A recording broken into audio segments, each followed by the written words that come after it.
هل نكن عداوة للشعب المغربي؟ أبدا.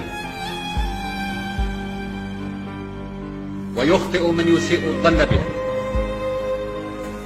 قيل أن الشعب المغربي ساعدنا البارح وإحنا قلال الخير.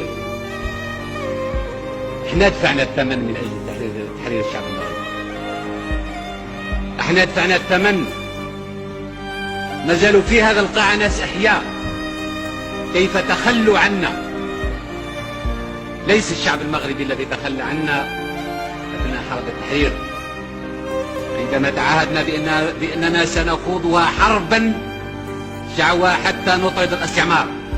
فماذا وقع؟ وقع اتفاقيات مع الاستعمار الفرنسي، وقعد الشعب الجزائري وحده في الساحة يقاتل بكل استماتة.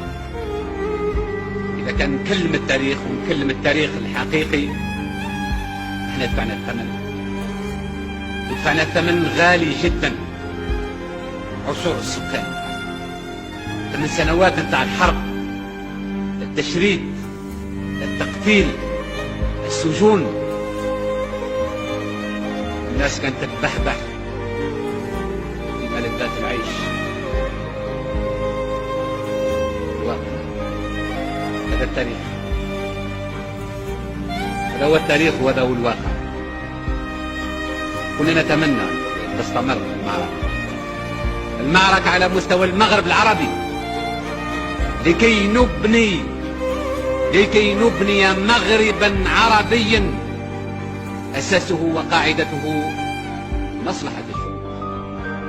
ولكن المصلحة الاستعمارية ومصلحة الطبقات حالت دون تحقيق هذا الهدف، وحالت دون تحقيق